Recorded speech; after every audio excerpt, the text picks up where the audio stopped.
Welcome to What's Cooking, New Ulm. I'm Rebecca Fliszar, the dietitian with the Heart of New Ulm Project, working to reduce and eventually eliminate heart attacks in the 56073 zip code. We have a great guest cook in today. It's Janice Gulden. Thanks for being here, Janice. Thank you, Rebecca. It's great to be here. Yes, and she has a very different recipe. Today it's a couscous salad. Tell us a little bit about your recipe and why you brought it to us today. Found this recipe online. It includes couscous as its main ingredient, which is a pasta made out of seminola, and you can include pretty much any fresh vegetable that is in season at the time to create a wonderful side dish or a meal in itself. Couscous is actually from grain from northern Africa. It is a little bit higher than our standard pasta, a little bit lower in carbohydrates. So something that maybe you want to give a try. It is found in all of our local grocers, right in your pasta and grain aisle. So give it a try. All right, so let's take a look at the ingredients that are part of this recipe and start making up what we have. Okay, we're going to start the recipe by preparing the couscous, and we're going to begin with using 1 cup of low sodium chicken broth. Remember to always choose the low sodium when we are purchasing a chicken broth. It tastes just as good, and it's going to help maintain that heart healthy criteria we look for in all of our recipes on What's Cooking. I have turned 1 cup of the chicken broth into this saucepan, and we're going to measure 3/4 of a cup of couscous into the pan once it starts boiling. Now, is that a standard measurement? Is that something that we're going to find on the back of the box? Is this something that goes specific to this recipe? It is the directions that came with this recipe, and I'm quite sure it is very standard. Actually, I'm incorrect. Well, it's right here. 1/3 of a cup of the couscous to 1/2 a cup of water. So actually, it has a little bit more water than what we are used to using. Okay, so you can see that couscous is something that you can easily follow and put right into a staple in your diet. So go ahead and let's keep on rolling with this recipe. Okay, it's coming to a boil soon, hopefully. Another great part of Janice's life is your community garden. So while we're putting this together, why don't you tell us just a little bit about what a community garden is and how we can become involved? A community garden, or a CSA, is a partnership between a local farmer and a community of people. And for an investment up front, members are welcomed with a share of vegetables every week, a newsletter to explain what's going on the farm, and the commitment from that farmer, they're going to be given healthy food, and the members will know where their food is coming from and how it was grown. Also, with this upfront commitment, then you're guaranteed to continue to receive those fresh vegetables throughout the growing season. So instead of thinking, oh, maybe I should pick them up at the grocery store, you know that they're coming and you know where they're coming from, correct? That's correct. Our membership is for a 20-week season, starting the end of May through the middle of October. We start with asparagus and salad greens in May and go through the season with tomatoes, sweet corn, and squash. Great. So how many people in our community can be a part of your community garden? We are hoping to have 100 members this year. Good. We still have room for a few more, and we're hoping it to be a wonderful season like last year. Great, great. All right, looks like our chicken broth has come to a boil. We're going to add 3/4 of a cup of the couscous to this.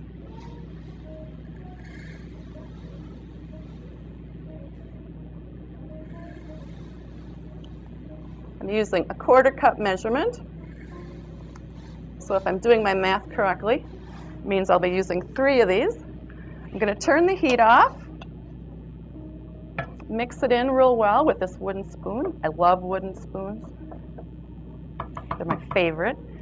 Put the cover back on and let it sit for 5 minutes with the heat totally off while the couscous becomes moist and flavorful with the chicken broth. Yeah, just like rice is how the couscous is going to function. So it's going to absorb all of that liquid. We won't be draining or running any of that liquid off. It will be absorbed right into the grain. Our next step is going to be toasting the pine nuts, which will add just a lot of flavor and a little crunch to this salad. Pine nuts can be purchased at any store, generally by your walnuts. At some places they might be in your snack nut section, but they're oftentimes sold in little jars like this. And you don't need a lot to get a lot of flavor. I'm going to ask you to pay close attention while Janice heats these up. Pine nuts do burn fairly easily, so we're going to want to pay close attention to how she's preparing these. I'm using a cast iron pan. Again, that's one of my favorite pans. It's a well-seasoned pan. It's been used for years and years and years.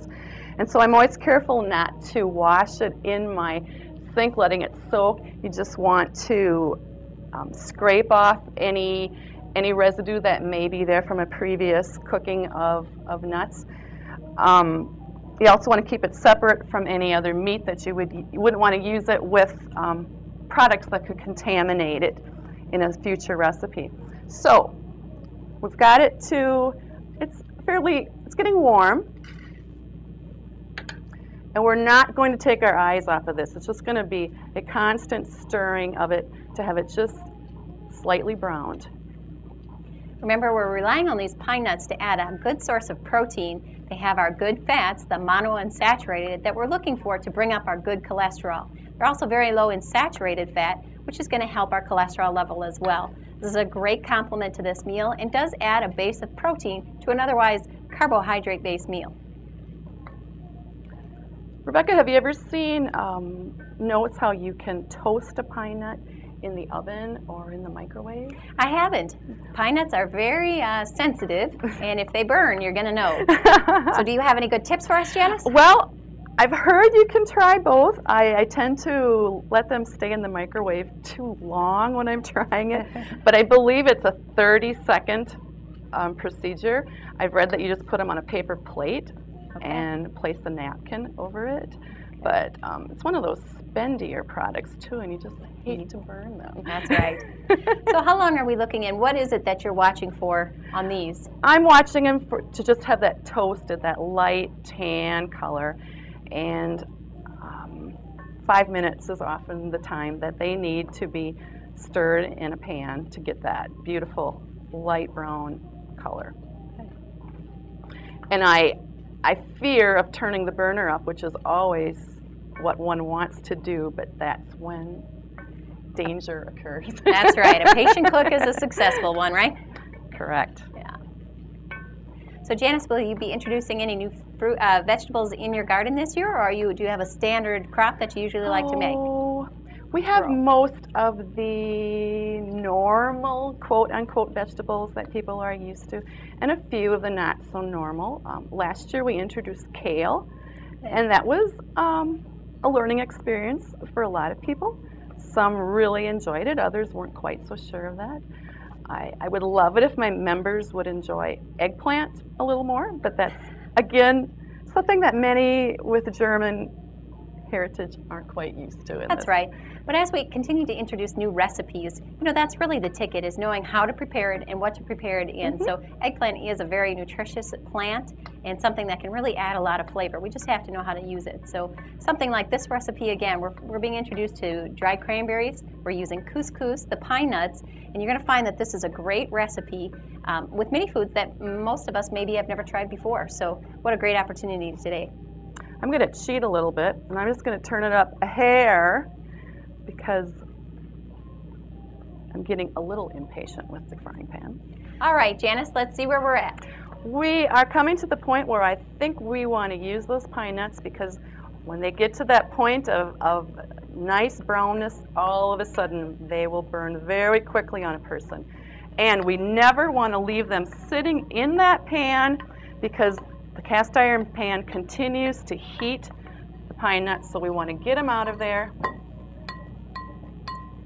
into a cool bowl. Well, they do smell great. I'm excited to see how they're going to play in this recipe. Next, we are going to check this couscous, as I have couscous flying all over the stovetop here. And we're going to stir it, loosen it up, spend at least 10 minutes at this point, so I know that it's fully hydrated with the chicken broth. And we're going to loosen it up and let it cool a little more while we're preparing the vegetables. There, so we'll put that to the side. You'll notice that Janice didn't have any kind of meat product, so we don't have to worry too much about our cross-contamination. She can carry that same spoon from our couscous all the way through the recipe if she chose. The vegetables I've chosen for our recipe today are green onions, cucumber, red pepper, and actually I had a few carrots left, Rebecca, that we had stored from fall from our garden. Coming to the end of them, so it's a tearful day. But obviously, you can get anything you want in a grocery store right now. I have washed these well before I'm preparing these. The cucumbers oftentimes have a waxy coat on them this time of the year, so I've used warm water to get some of that coating off of them because I do want to use the peel. It adds color to this recipe, and I think a lot of the nutrients are found in the peel. You got it. That's why it is important to eat the entire vegetable if possible. We don't want to lose any of those extra vitamins. You know, all of these recipes are healthy, but we want to do everything we can to make them as healthy as possible. Surprising to most people, carrots really don't grow in those cute little bite-sized shapes that we oftentimes purchase. That's right. These are carrots that are going to need to be peeled, although perhaps you don't want to peel them. Maybe you just want to scrub them carefully. So I'm quickly peeling these. We're going to need about 3/4 of a cup of chopped carrots in this recipe. And if we have a little more or a little less, it's no big deal.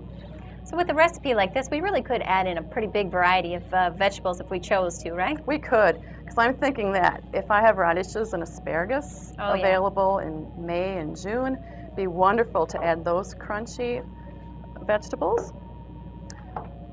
Kohlrabi would even be wonderful in that.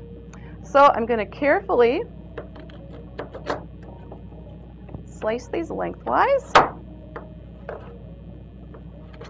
You always want to have a good, sharp chopping knife to do it easily. Nothing worse than a dull knife. That's right. So I'm just going, again, making these long slices. Don't want any danger of the carrot rolling. You notice there was a small chopped carrot underneath that, which could have made the carrot roll. Remember, when you're choosing your vegetables, we do want this bright array of colors. Each different vegetable is going to have different nutrients, and the more color we have, the greater the variety. We know that our carrots are going to be good for vitamin A, and that's going to help with that vision and night vision, so an excellent vegetable to keep in our recipe. We're going to use about 3/4 of a cup of carrots in here, and I think we're pretty close to that, wouldn't you say, Rebecca? Yeah, looks great. Okay, I'm going to add that to it. Great.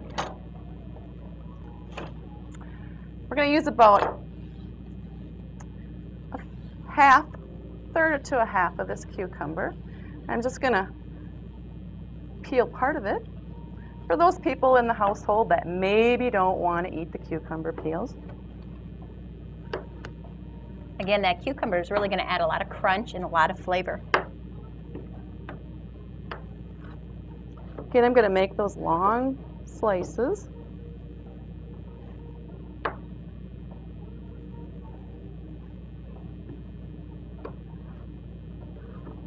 And smell it. It smells like summer. It does. It can't be that far away. You're going to notice too that Janice has chosen a wooden cutting board. Again, it does it lets you smell that flavor. It might be a little bit easier to cut. Just be very careful when we're washing our wooden cutting boards. They do, if they're not properly cleaned, can hold on to a little bit of bacteria. So make sure you're always very careful when you're cleaning your wooden cutting boards. And again, we have about 3/4 of a cup of cut cucumber. We're going to put some green onions in here next. Well, I'm glad you brought in the green onion. Many times we look at a green onion and think, how are we going to use this? So why don't you walk us through cutting through one of these? I rinsed these at home before I came here.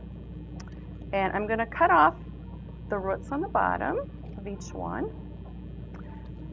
Normally, you would use up to about this area in your recipe. And I think 4 is going to be suitable for this recipe. These are some strong green onions. Okay. And sometimes in the season you'll get some very sweet ones, and sometimes they've got a little bit more bite to it. Okay. So if you're making this recipe in the summer, you may just want to use some sweet Walla Walla or Vidalia onions, or even a red onion, if you're just not so sure you want to use the green one. Excellent. And again, yep, and all of these can be made to your taste. So if you like it so far and not an onion fan, it is something that can be left out, but do give it a try. You might be surprised with the great flavor a green onion can add.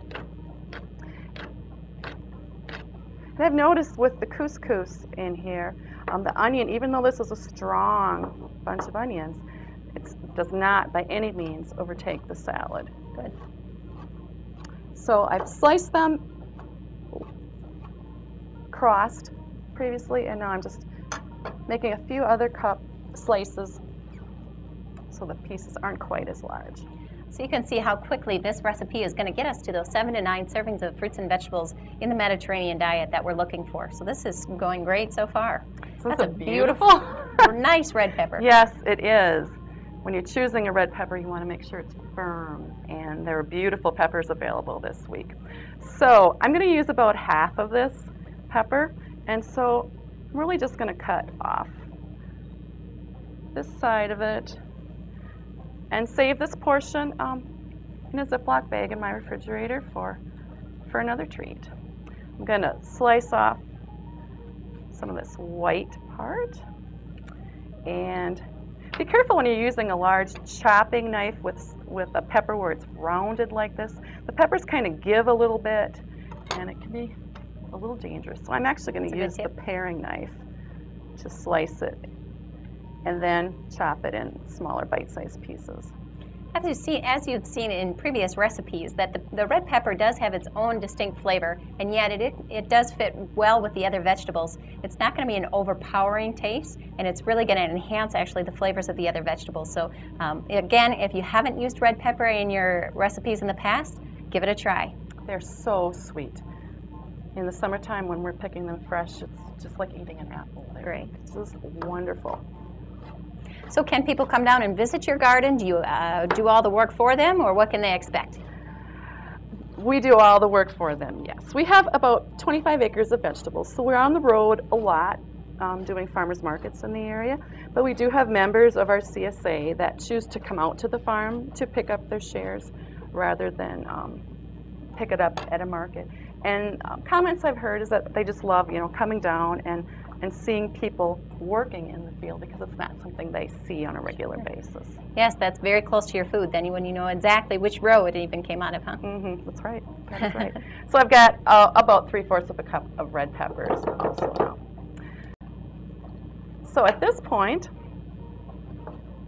I'm going to add our couscous to this, and I think I just may need a little help at this point. All right, let me take the pan, and you can go ahead and ladle that out.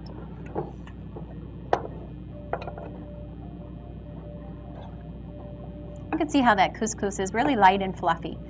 That's exactly what you want to look for. So you want to make sure that water is fully absorbed before you start to fluff it, or you're going to actually make it stick together. So let it fully absorb, and then fluff it up with your fork a little bit, and you're going to have this nice consistency. There we are. All right.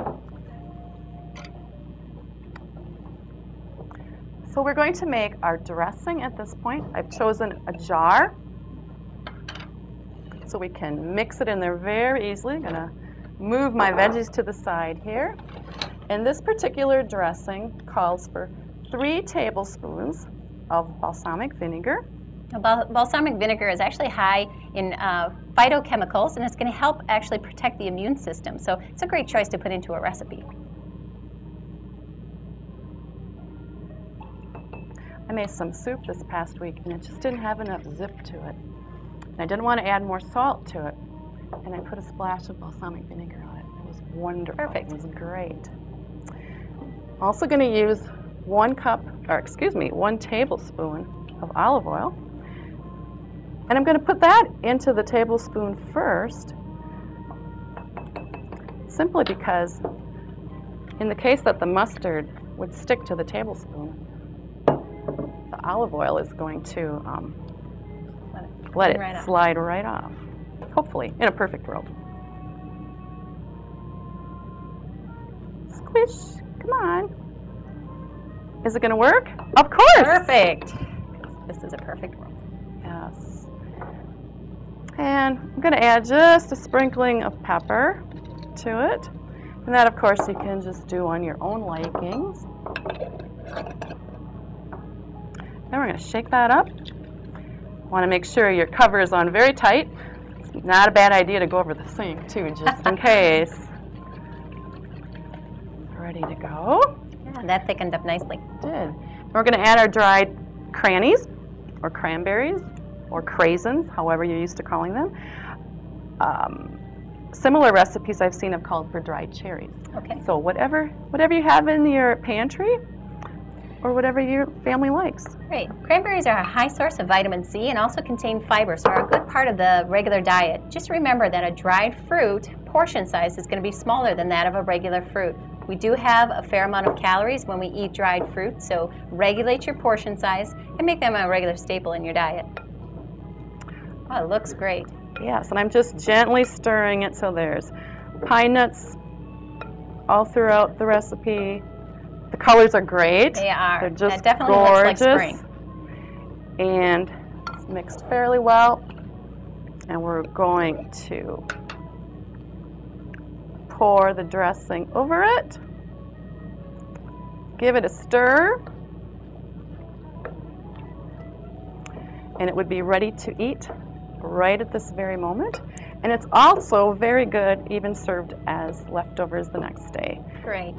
Well, while Janice gets that ready for our plate and ready to eat, we're going to check in with Betsy Pieser and find out what's new with the Heart of New Ulm. Hi, my name is Betsy Pieser. I'm a project manager with the Heart of New Ulm, and I'm fortunate to be joined today by Jeff Gulden, a New Ulm native, co-owner of the B&L Bar, and somebody who's made some great life changes in the last year since your screening. Jeff, tell us a little bit about some of the things that you've done in the last year to change your lifestyle. Well, thanks for having me here, Betsy. I guess since I joined the Heart of New Ulm, what I've done, I've joined a fitness center, in which I try to go at least 4 times a week, anywhere from a half an hour to an hour at a time. And knowing that if you can go there every other day for sure, or a lot of times a person feels guilty if you have a big meal or whatever, go there in the afternoon. And now that it's getting nicer out, what I've been doing, of course, my dogs always love to go for a walk. So instead of going 6-7 blocks, try to make it an extra 3-4 blocks. That's what I've been trying to do. That's great. It's really helped me. And one thing that I noticed also when you're working out down by the fitness center, I try to go at the same time every day. You're more relaxed with the people who are down there. You're not as, you're not you have to gain that self-confidence where you feel good about yourself when you're doing it. And I noticed one thing is that when you do work out, try to adjust your body to the clothes that if you wear baggy clothes, it doesn't fit on you right. I noticed that if you wear clothes that really adapt to you well, I think you feel better when you work out and when you get done. That's great. So that's what I've been trying to do, and there's always little things that you try to do instead of maybe taking your car someplace, maybe try to walk someplace. My wife is a great inspiration to me. She's constantly running. She goes running 45 minutes to an hour, hour and a half every day. And since the time we joined the Heart of Health, her cooking has been great. She makes vegetables at the beginning of the week. She gets a bunch of vegetables, and what we do, we put olive oil, and then she bakes them. And then for a little snack, what we do is, or for a main meal, and maybe instead of having a potato or something, have vegetables. That's which terrific. seems to be working out real well. A few other changes that I've been making, something really simple is, instead of having regular pop, go to diet pop. Probably no pop at all would be better, but a person needs a carbonation, go to that. When you go into a restaurant, it's always hard to order. What are you going to order? Instead of having something deep fried, have a tossed salad, soup instead of the fries with a sandwich. It's always hard. It's hard all the time to constantly watch what you're doing, but in the back of your mind, eventually you just kind of, in the back you kind of know that. Raw vegetables at home, carrots, celery, and hopefully now that it's garden time, we're going to be buying more regular raw vegetables to eat and everything else. So the little steps are making a big difference, but I can see that you constantly have to work at it, but I think just the little steps at a time will gradually get you in that. There's nothing that said I do sneak pizza, I do sneak French fries. Everybody does it, because if you think you're going to go off it automatically, Everything it in ain't gonna work. moderation, yeah. So the smaller things, but instead of having maybe 2 burgers, have 1 burger. Instead of having a handful of fries, maybe have a few fries now and then. So those small tips and everything else seem to be working good. So yeah, and you just have to constantly educate yourself about different things. That's great. It sounds like you've really made some lifestyle changes that have become habits, which is exactly what we're all working towards. Like you said, it gets easier with time, and you're sort of training your body and training yourself to go to the gym on a regular schedule and eat things that are good for you and make you feel good and look good. So congratulations on your success. We look forward to keeping in touch with you over the next year and see what the summer brings. Yep. And like I said, I've lost some weight. I didn't lose as much weight as what I had planned to lose, but hopefully that will come. I'm on medications. Hopefully we can reduce the medications. So like I said, it's small steps at a time. It ain't going to happen overnight, and I think everybody will be happy with themselves just doing smaller things and just trying to work at it. That's terrific, Jeff. Thanks so much. The small things certainly do add up. We sure appreciate you being here, and thanks for your participation with Heart of New Ulm. Thanks, Betsy. That's a great update. Well, Janice, this looks like a great completed meal. This is an ample portion size as well. Is this about 1 serving? It is, because actually this recipe is for 6 servings, so great. a very large helping. And I was assuming pretty filling as well, huh? Very much so. Great. Well, we appreciate Janice coming in today. If you'd like more information on her community garden, you can link into the Heart of New Ulm, and we will connect you with Janice. Janice, thanks for being here, and that wraps up this episode of What's Cooking, New Ulm?